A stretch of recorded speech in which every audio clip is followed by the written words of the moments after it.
الحمد لله رب العالمين نحمده ونستعينه ونستغفره ونعوذ به من شرور أنفسنا وسيئات أعمالنا من يهده الله فلا مضل له ومن يضلل فلا هادي له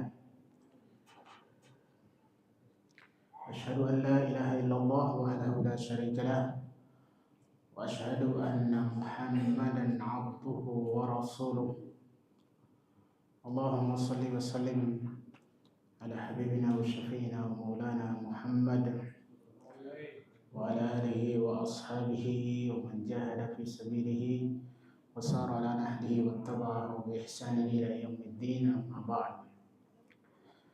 Para jamaah sekalian, Bapak Ibu yang dimuliakan Allah, kita panjatkan syukur kepada Allah dengan sebenar-benarnya syukur yang mengantarkan kita kepada ridha Allah Subhanahu wa taala. Allah berfirman, "In takfuru fa innallaha ghaniyyun 'ankum wa la yarda li 'ibadihi al-kufr." Jika kalian kufur, maka sesungguhnya Allah Maha Kaya tidak membutuhkan kalian. Dan Allah tidak meridhai kekufuran dari hamba-hambanya. Wa in tashkuru yardahu lakum. Namun bila kalian bersyukur, maka Allah meridhoinya bagi kalian. Nah, maka usaha kita bersyukur ini menjadi bagian yang tidak terpisah dalam rangka kita mendapatkan ridho Allah Subhanahu wa taala. Ini salah satu ibadah yang utama untuk mendapatkan ridho Allah. Nah, ketenangan dalam jiwa kita juga akan kita dapatkan karena dengan bersyukur Allah Subhanahu wa taala memberikan kepuasan dalam diri kita. Ada ketenangan. Tapi kalau kita tidak bersyukur, maka kita penuh dengan kegelisahan. Tidak ada yang memuaskan kita. Bahkan seluruh dunia ini pun kalau di tangan kita belum puas-puas juga. Sehingga Rasulullah SAW mengingatkan, kalau anak Adam itu sudah tidak bersyukur, maka ketika lau kana libni adama wadiyan min dhahabin, seandainya dia anak Adam itu memiliki satu lembah emas sekalipun, tetap juga tidak puas. Labtagha thaniyan, masih cari lagi yang lembah emas kedua. Sudah punya dua, labtagha thalithan, punya dua, terus pingin yang ketiga. Wala yamla'u mabna adama illa turab, dan tidak akan memuaskan hawa nafsu anak Adam itu kecuali kalau sudah disumpal mulutnya di kuburan. Nanti kalau sudah mati baru selesai. Ini kalau kita tidak bersyukur. Makanya kekayaan itu adalah al-qanaah. Jadi orang kaya itu adalah merasakan qanaah, puas. Maka kita berselawat kepada Rasulullah SAW yang telah mengajarkan kita bagaimana sejatinya hidup ini, hakikat hidup kita di dunia ini untuk apa. Beliau bersabda dalam hadis yang sahih, kun fid dunya ka'annaka gharibun aw abiru sabil. Jadilah kamu di dunia ini seperti orang asing atau hanya pelancong yang sedang lewat.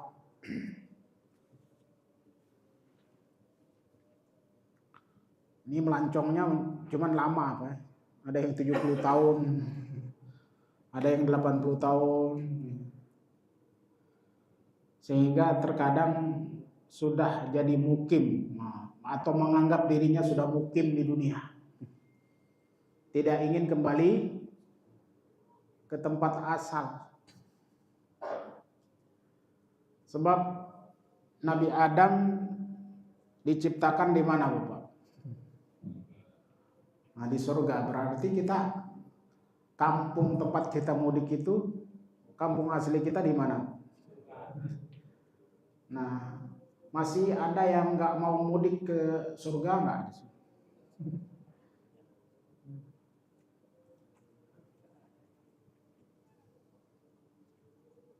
Masih betah jadi pengelana, abiru sabil, atau jadi orang asing terus menerus. Makanya penyakitnya itu kata Rasulullah al-wahan, penyakit orang yang takut mati, ya. Kemudian sangat mencintai dunia, hubbud dunya wa karahiyatul maut.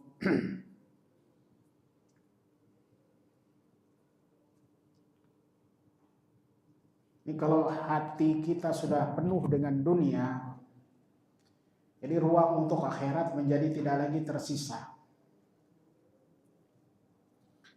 Maka hari ini kita akan bahas tentang dua orientasi manusia yang disebutkan oleh Allah dalam surat Al-Isra. Ini paling kurang orang itu punya orientasinya itu dunia atau akhirat gitu. Ini surat Al-Isra ayat 18 dan seterusnya, Bapak Ibu. Ini sampai ayat 21. Ini tematik kita hari ini tentang dua orientasi. Ada orang yang orientasinya itu adalah hidup yang instan segera di dunia ini. Kemudian ada yang kedua, ini di ayat 19 itu orang yang berorientasi akhirat.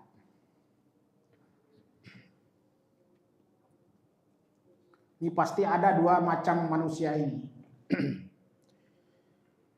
Nah, makanya yang punya Al-Quran silakan dibaca. Jadi mangkana yuridul ajilata ajjalna lahu fiha ma nasha'u liman nurid thumma ja'alna lahu jahannama yaslaha madhmuman madhura. Ini ayatnya, barang siapa yang menghendaki kehidupan yang segera di dunia ini, ajjalna lahu fiha, kami akan segerakan baginya di dalam dunia itu ma nasya'u liman nurid, apa yang kami kehendaki bagi siapa yang kami kehendaki. Jadi ada dua yang dikehendaki oleh Allah, barangnya, nikmat dunianya, dan juga ada objeknya, orangnya. Ini kalau nikmat dunianya mungkin diukur dengan harta benda, emas, perak, dinar, dirham dulu. Kalau sekarang dihitung dengan biasa angka nominal kekayaan, diakumulasi sehingga orang jadi triliuner. Nah, itu yang dikehendaki oleh Allah dari kenikmatan. Kemudian ada juga yang dikehendaki dari orangnya, diberi orang-orang yang khusus saja, tidak semua. Liman nurid, bagi siapa yang kami kehendaki. Jadi manasya'u liman nurid, apa yang kami kehendaki dari masyiah. Kemudian untuk orang yang kami inginkan, irodah di sini. Jadi dua masyiah dan irodah. Manasya dengan liman nuri, irodah. Jadi masyiah Allah itu, kehendak Allah ada pada alam semesta ini, akan diberikan sebagiannya kepada orang yang dikehendaki, yang diinginkan, yang diirodahkan oleh Allah.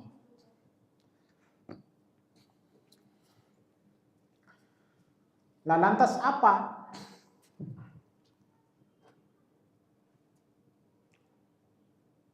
Ini boleh apa enggak? Hukumnya kita menghendaki dunia, berorientasi dunia. Hah? Boleh Bapak? Hukumnya boleh, berfatwa luar biasa nih, boleh ya.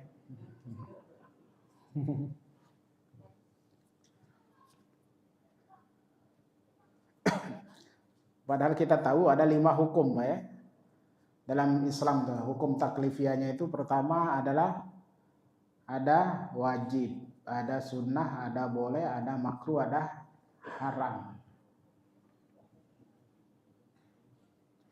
Cuman masalahnya di akhir ayatnya, ini kalau yang buka kan, summa ja'alna lahu jahannama yaslaha madhmuman madhura. Kemudian kami akan jadikan neraka jahanam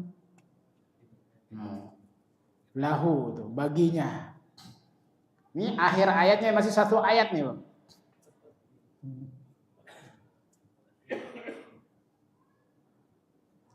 Ini kalau madhmuman itu dengan tercela. Kalau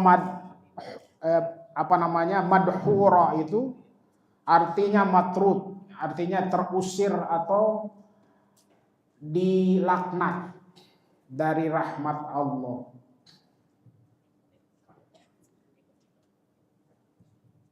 Ini kalau hukumnya boleh, masa balasannya neraka jahanam?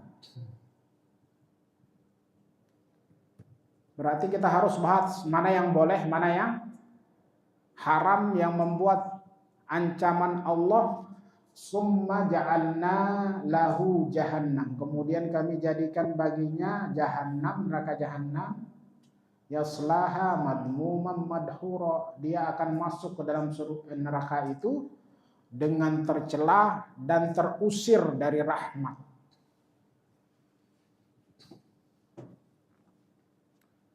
Waduh, ini berat kalau begitu jadi muslim, Pak. Nggak boleh orientasi dunia, berat.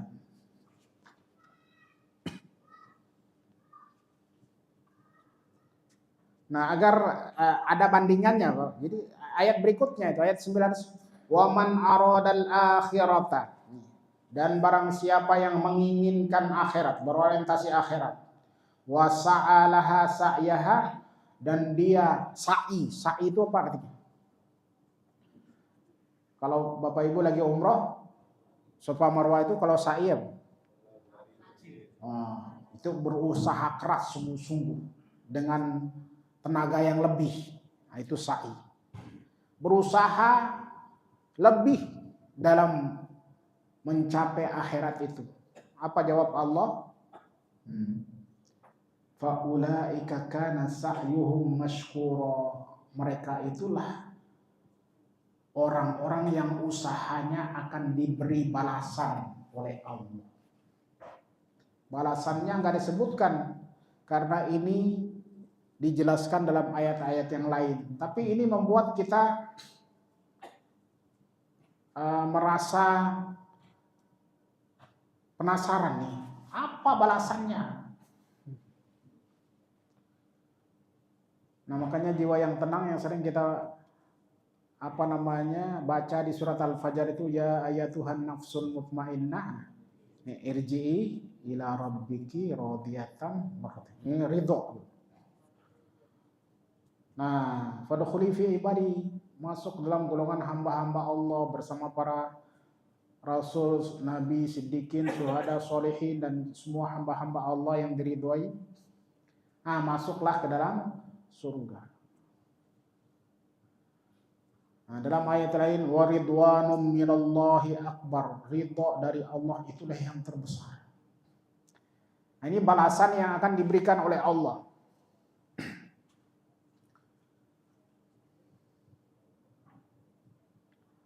Nah, apa maksudnya mayuridul ajilah?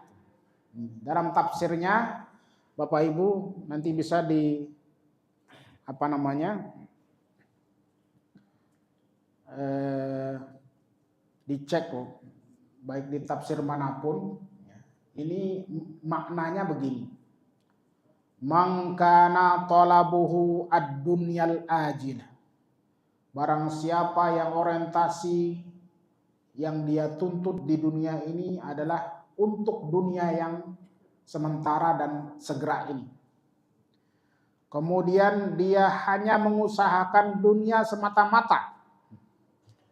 Walam yusaddiq bil akhirah. Dan dia tidak membenarkan ada balasan terbaik di akhirat. Dan dia juga tidak mau beramal untuk akhiratnya. Nah, inilah orang-orang yang akan diancam dengan neraka jahanam. Jadi benar-benar murni, ensih, bekerja sungguh-sungguh, banting tulang, itu dunia saja di hatinya, di pikirannya, di orientasinya, nggak ada akhirat sama sekali. Itulah yang haram.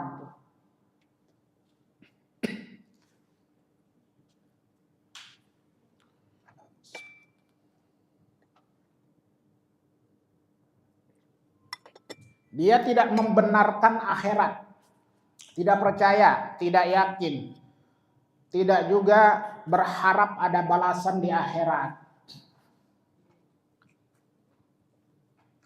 Kalau kata orang sekarang ini ya ilusi orang yang beragama.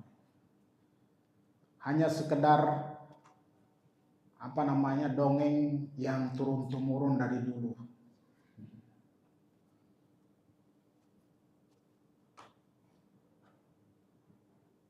Kalau di zaman Rasulullah, biasanya orang dengan tulang belulang itu biasa. Demikian pula kalau di kampung-kampung, biasanya kalau sembelih kerbau atau apa itu biasanya ada atau yang bangkainya itu dimakan anjing, kemudian ada tulang-tulangnya biasanya nggak ditanam itu, dibiarin begitu saja. Nah, kemudian orang-orang Arab Quraisy, kafir Quraisy datang kepada Rasulullah, apakah kami akan kembali dibangkitkan, dihidupkan lagi, padahal tulang-tulang seperti ini sudah menjadi debu, katanya, sambil meremas-remas tulang yang bekas tulang onta atau apa. Apa kamu gila wahai Muhammad? Nah, itu sampai begitu. Nah, ini orang-orang seperti inilah yang diancam dengan neraka jahanam. Tidak ada dalam pikirannya, dalam orientasinya akhirat sama sekali. Dunia saja.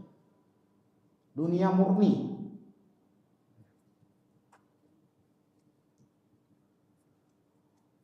Makanya dalam hadis itu, diantara hadis arba'in itu, as-sodaqatu burhan. Sedekah itu adalah bukti. Bukti apa? Bahwa kita yakin dibalas oleh Allah. Burhannya itu dibalas nanti di akhirat 700 kali lipat. Tumbuh 100 biji di tiap batangnya, cabangnya. Sab'a sanabil. Nah, cuma terkadang begini Bapak Ibu. Ini di bawah, yang di akhirat pasti itu pinginnya di dunia juga. Jadi bersedekah orientasinya juga untuk keuntungan dunia. Ada nggak begitu? Jadi sambil nunggu-nunggu ngasih uang 100.000 kali 700 berapa? Kapan baliknya?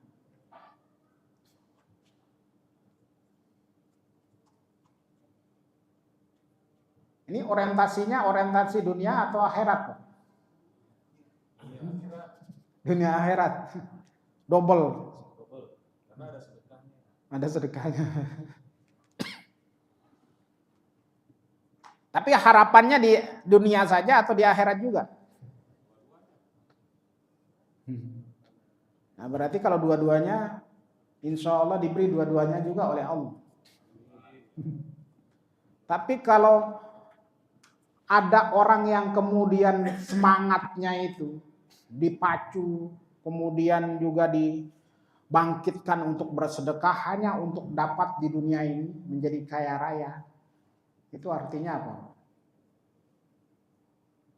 Arodal ajilah tadi, menghendaki yang segera.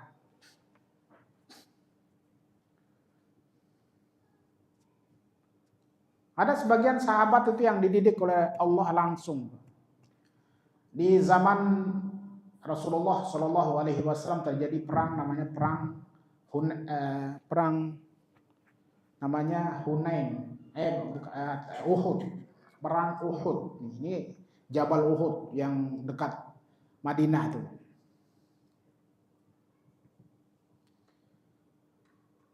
Nah, singkatnya Bapak Ibu, Rasulullah dan para sahabat di awal-awal itu menang.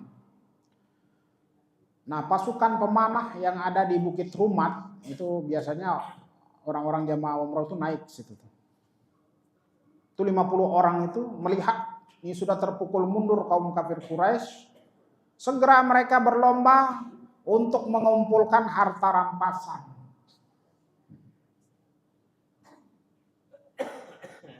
Tadi niatnya jihadnya gimana Pak? Lillahi ta'ala, menang gitu, di awal. Terpukul mundur. Makanya dalam ayatnya itu, bal turiduna aradad dunya wallahu yuridul akhirah. Kalian menghendaki kesenangan-kesenangan dunia yang segera ini, sementara Allah menghendaki akhirat. Wallahu yuridul akhirah. Allah menghendaki apa tadi? Akhirat.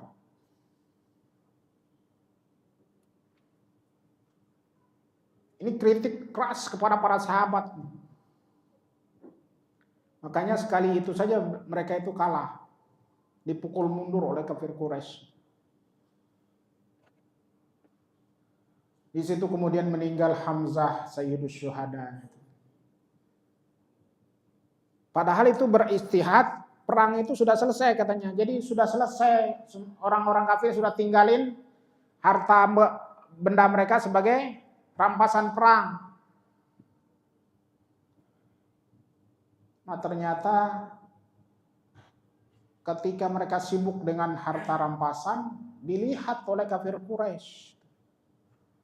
Ada celah. Orang-orang yang pemanah di atas Bukit Rumat sudah turun. Enggak ada lagi yang manah mereka.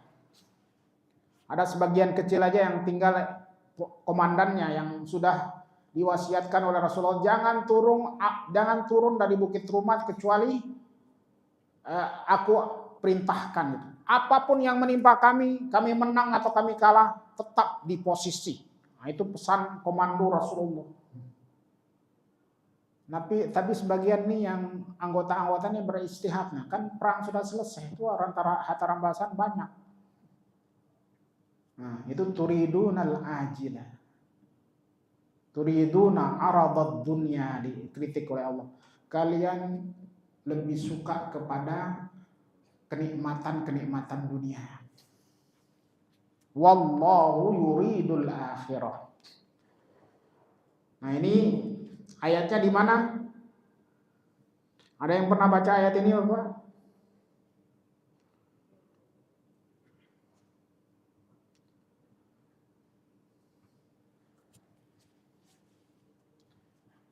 Ini surat Al-Anfal, Bapak.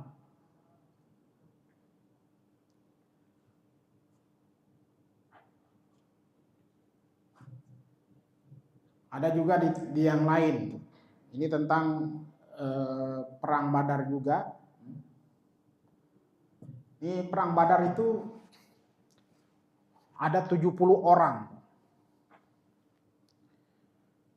70 orang tawanan kaum kafir Quraisy. Jadi menang gemilang kaum muslimin di perang Badar. Nah, di perang Badar ini karena punya konsekuensi 70 orang itu kan harus ditebus dengan apa, Pak? Kalau tawanan perang biasanya ditebus dengan apa? Halo, ini bahasa Al-Quran, bukan kita bahas sesuatu yang luar biasa. Ini biasa saja karena di dalam Al-Quran ada bahasannya. Tebusannya itu ada bahasannya. Jadi kalau orang kaya itu disuruh tebus dengan dinar dirham. Kalau orang miskin diminta untuk mengajarkan 10 anak kaum muslimin sampai bisa baca dan tulis. Ini penebusan untuk tawanan perang di Perang Badar. Nah, ini nggak pernah terjadi dalam sejarah. Jadi orang menebus dirinya dengan mengajarkan anak 10 orang sampai bisa baca tulis. Karena Rasulullah ingin mengkader anak-anak yang cerdas, generasi-generasi emas Islam yang cerdas. Subhanallah. Nah, cuma dikritik oleh Allah, ada yang menginginkan itu supaya ditebus dengan harta yang banyak. Padahal maksudnya itu biar bisa mempersiapkan diri dengan senjata-senjata yang lebih lengkap. Maksudnya kan benar itu, Pak. Tapi dikritik oleh Al-Quran. Maka nali nabiyin ayakuna lahu asra hatta yuthkhina fil ard. Turiduna aradad dunya wallahu yuridul akhirah wallahu azizun hakim. Tidak pantas Rasulullah Nabi itu punya tawanan perang sampai dia bisa menghancurkan musuh-musuhnya. Nah, karena menurut Umar ibn al-Khattab, tawanan itu harusnya yang potensi untuk menyerang kembali kaum muslimin, jangan dibebaskan dengan bayaran. Karena nanti bahaya bagi umat Islam. Mereka kembali dan benar kembali di perang Uhud, kembali lagi. Jadi jagoan-jagoan Quraisy ini harusnya jangan dibebaskan, dibunuh aja. Ini menurut Umar ibn al-Khattab. Tapi sebagian sahabat mengatakan biar tebus, kita dapat harta. Akhirnya ini yang jadi keputusan. Akhirnya dikritik oleh Allah. Itu gambaran orang lagi berjihad. Makanya tafsir dari ayat ini tuh ada dalam hadis yang sangat masyhur. Itu ada 3 orang nanti yang akan diputuskan peradilannya paling cepat masuk neraka dari umat Rasulullah ini. Siapa mereka? Ini singkatnya Bapak Ibu. Pertama itu orang yang ahli Al-Quran. Yang dia kalau membaca Al-Quran itu bukan untuk Allah, tapi supaya dikatakan qori, ahli qiraat, qori nasional, qori dunia internasional. Dan Allah berfirman, waqad qila, dan engkau sudah mendapatkan pujian itu, dan Allah memerintahkan malaikat untuk melemparkannya ke neraka. Neraka nih. Tadi yaslah. Jadi tidak untuk akhirat. Dia pinginnya dengan membaca Al-Quran dan menjadi hafiz itu hanya untuk dunia. Jadi kesohoran dalam dunia, kemasyhuran, pokoknya segala macam pencitraan yang baik. Kemudian yang kedua apa? Orang yang dermawan. Yang dia Masya Allah menginfakkan hartanya, tapi hanya untuk dikatakan sangat dermawan. Sudah dapat pujian itu, lempar ke neraka. Nah yang ketiga itu, nah ini mujahid. Mujahid yang niatnya supaya dikatakan pemberani. Dia syahid, masuk ke neraka. Subhanallah. Ini kalau orientasi dunia. Walaupun tampaknya baik gitu. Apa kurang baiknya jadi hafiz, jadi qori, jadi orang kaya yang dermawan, dari seorang pejuang Islam. Tapi semuanya ujungnya kemana? Neraka. Ini hadis sahih masyhur. Nah ini bahayanya. Kalau orang berorientasi dunia. Yuridul ajilah. Makanya perlu kita ikhlaskan niat semata-mata karena Allah. Wa ma umiru illa liya'budullaha mukhlishina lahuddin. Itu namanya tauhidul qasdi. Jadi mengesahkan maksud dan niat kita hanya semata-mata karena Allah. Makanya dalam surat Al-Baqarah juga wa minan nasi may yashri nafsahu btigha'a mardatillah. Jadi kita mencari hanya mardatillah.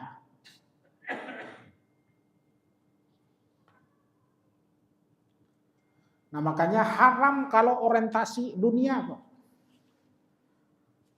Tapi bukan maknanya haram kenikmatan dunia bagi kita, bukan. Orientasi dunia itu yang haram. Keinginan semata-mata dunia itu yang haram. Tapi kalau menikmati ini termasuk semua apa yang dihalalkan oleh Allah, yang baik-baik itu malah diperintahkan untuk kita makan, kita nikmati. Tapi bukan untuk orientasi dunia. Karena kita rugi besar Bapak Ibu kalau cuman untuk menikmati dunia itu cuma untuk dunia tok, dunia murni, ensih gitu. Makan hanya sekedar untuk makan, minum hanya untuk sehat, tidur supaya seimbang antara bekerja dengan kesibukan dan istirahat. Kemudian kerja hanya untuk memenuhi kebutuhan hidup semata-mata, cuman itu. Rugi. Nggak ada sama sekali capaian-capaian yang meningkatkan dan meninggikan derajat akhirat kita. Jadi hukum orientasi dunia itu haram, mutlak haram. Nah makanya harus niatnya lillah dan untuk akhirat. Walaupun itu adalah urusan dunia. Jadi pemimpin niatnya karena Allah. Untuk bertanggung jawab di hadapan Allah nanti. Niatnya menjadi imam yang adil. Karena ada 7 golongan nanti di akhirat itu di saat di padang mahsyar dilindungi oleh Allah. Yang pertama itu pemimpin yang adil. Mengalahkan orang-orang yang menambatkan hatinya di masjid. Jadi pertama tuh imamun adil. Kedua wasyabun nasya'a fi ibadati rabbi, seorang pemuda yang tumbuh dalam beribadah kepada Allah. Wa rajulun qalbuhu mu'allaqun fil masajid. Ini nomor 3, orang yang menambatkan hati di masjid-masjid. Yang keempat orang yang saling mencintai karena Allah. Rajulani tahabba fillah. Yang kelima orang yang digoda oleh lawan jenis yang cantik, rupawan, punya harta juga, tapi dia katakan ini akhafullah. Nah yang keenam baru orang bersedekah itu yang sangat ikhlas, tidak tahu tangan kiri apa yang diinfakkan oleh tangan kanan. Nah yang keenam baru beribadah sholat, masya Allah karena rindunya menangis membasahi pipinya itu. Jadi imam yang adil itu bukan duniawi saja. Imam yang adil itu pahalanya sangat besar. Orang pertama nanti yang dilindungi oleh Allah di akhirat. Ini kalau sekedar jadi presiden cuma jadi presiden. Kemudian gubernur hanya sekedar gubernur, bupati cuma sekedar bupati. Apalagi niatnya menumpuk kekayaan dan kekuasaan dengan kroni. Wah, itu bukanlah orang-orang yang akan dimuliakan oleh Allah di akhirat. Ancamannya besar. Nauzubillah. Yaslaha jahannama yaslaha madmuman madhura. Jadi akan dilempar ke neraka dalam kondisi tercela, hina dina, dan terusir dari rahmat Allah. Nah, makanya kita harus membedakan antara menikmati dunia dengan orientasi dunia. Allah berfirman, "Qul man harrama zinatallahi allati akhraja li ibadihi wat thayyibati minar rizqi." Siapa yang berani mengharamkan, nih, pertanyaan itu, "Qul man harrama zinatallah." Apa perhiasan-perhiasan yang baik-baik yang dikeluarkan oleh Allah untuk hamba-hambanya dan yang baik-baik dari rezeki? Nggak boleh. Bahkan Rasulullah nggak boleh, Pak. Ya ayuhan nabiyyu lima tuharrimu ma ahallallahu lak. Rasul pun nggak boleh mengharamkan sesuatu yang dihalalkan oleh Allah. Makanya ada namanya surat At-Tahrim. Karena Rasulullah bersumpah mengharamkan atas dirinya sesuatu yang dihalalkan oleh Allah, ditegur oleh Allah. Jadi apa yang baik yang dikeluarkan oleh Allah untuk dunia ini memang kita boleh memanfaatkannya. Tapi jangan dengan orientasi dunia. Jadi kalau makan kita itu untuk kuat beribadah, untuk menikmati sesuatu agar kita lebih rindu dengan janji Allah di surga. Makan-makan yang enak itu sambil kita yakin dengan ikhlas kepada Allah bahwa makanan ini nggak ada apa-apanya dengan makanan di akhirat. Karena apa yang dikatakan dalam hadis itu, mala ainun ra'at wala udhunun sami'at wala khatara ala qalbi bashar. Apa yang disediakan oleh Allah kenikmatan akhirat di surga itu nggak pernah dilihat oleh mata, nggak pernah didengar oleh telinga, bahkan tidak pernah terlintas dalam diri kita. Jadi setelah makan enak seharusnya kita lebih tinggi lagi itu semangat untuk meninggikan derajat agar mencapai surga dan ridho Allah. Bukan malah ketagihan dunia. Penyakit dunia ini kan ketagihan sama penasaran. Kebanyakan orang. Benar nggak, Pak? Orang tetap dalam maksiat itu karena ketagihan atau karena penasaran? Untuk sesuatu yang belum, penasaran terus. Tapi kalau sudah biasa dan terus-menerus menikmatinya, nah ketagihan. Makanya kalau orang-orang sudah kena narkoba, kena pergaulan-pergaulan yang nauzubillah, itu ketagihan. Sadar juga. Sudah sakit berkali-kali, sudah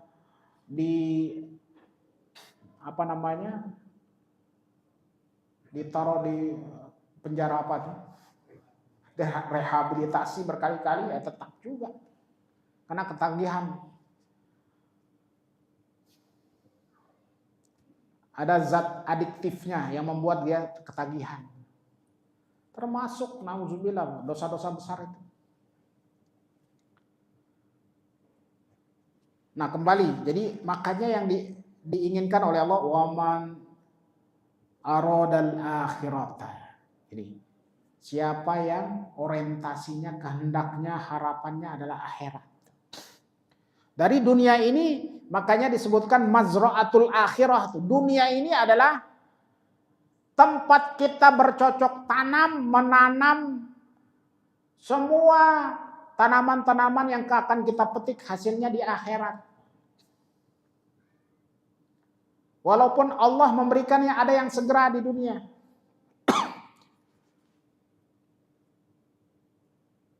Karena tadi saya bilang bahwa kita harus merasakan nikmatnya air, baru paham nanti di akhirat itu bahwa nanti ada air dari mata air yang disebut dalam surat Al-Insan itu apa, Pak? Salsabila. Ada kafuro. Bukan kafur, ini kafuro.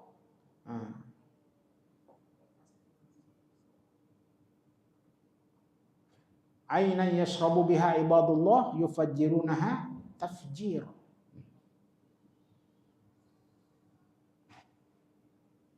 Ada air madu, air susu, air khamar yang tidak memabukkan. Ada air yang sangat sejuk.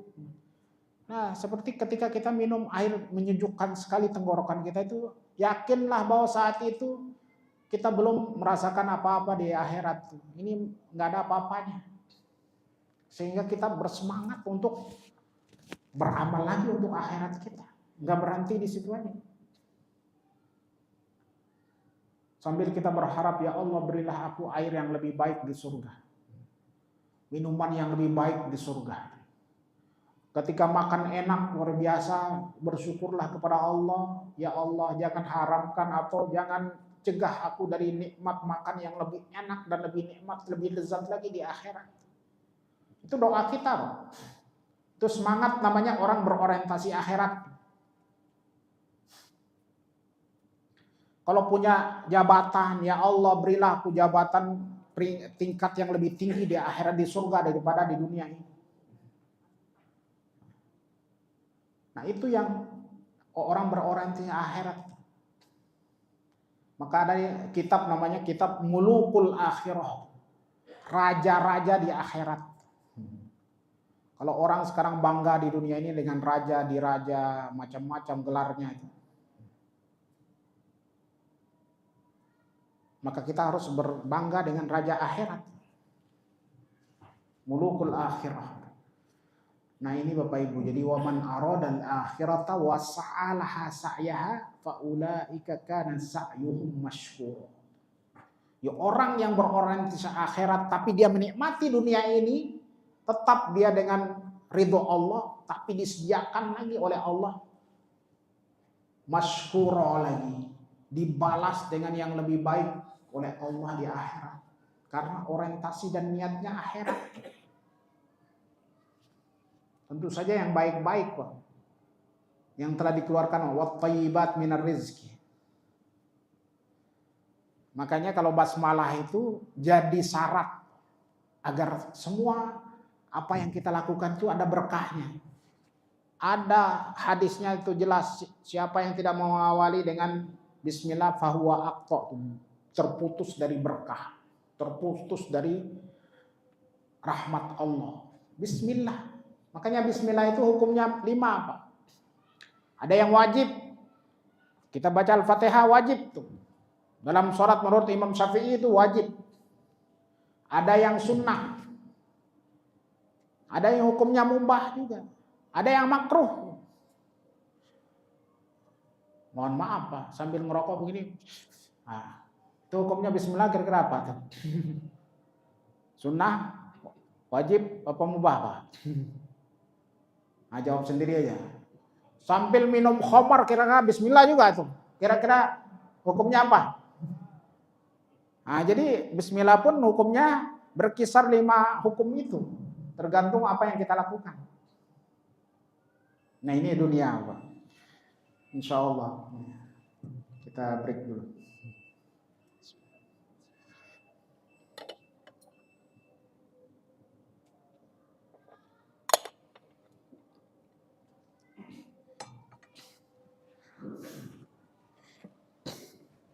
Allahu Akbar, Allahu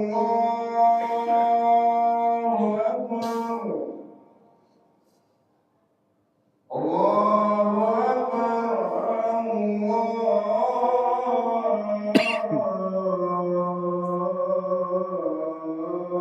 Allahu Akbar. Asyhadu an la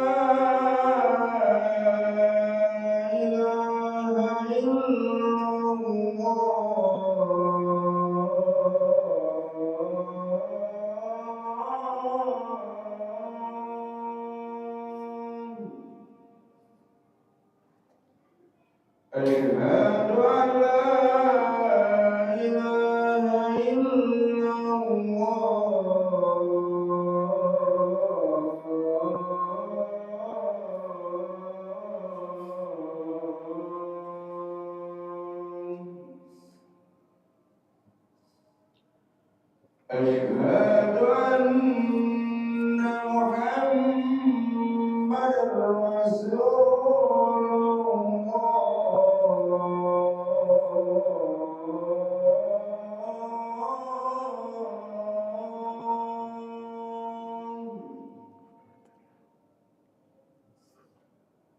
أشهد أن محمد رسول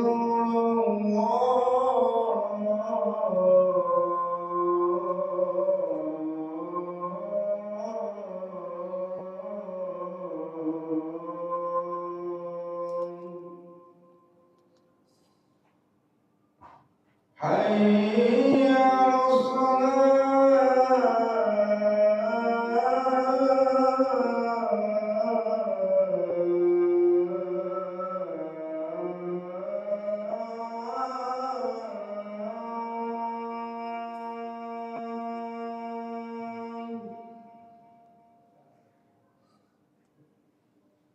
حي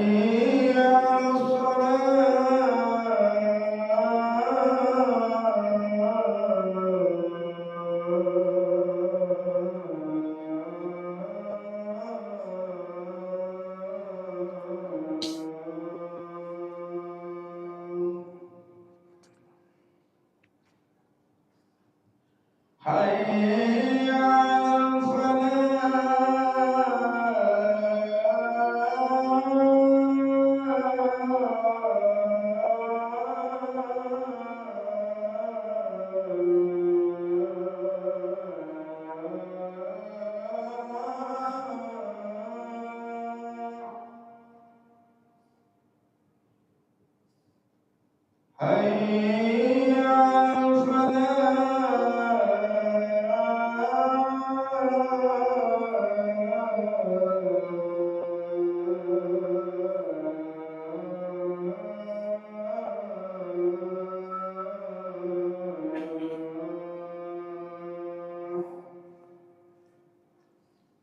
الله أكبر الله أكبر لا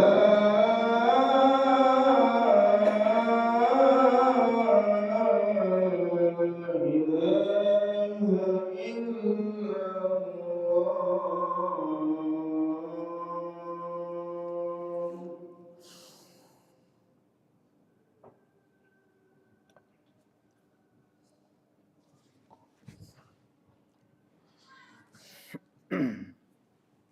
Ada pertanyaan? Ya, sebagai kesimpulan Bapak Ibu, kalau nggak ada pertanyaan, jadi ada 4 macam manusia dijelaskan, ditinjau dari dunia dan dia punya agama yang baik gitu.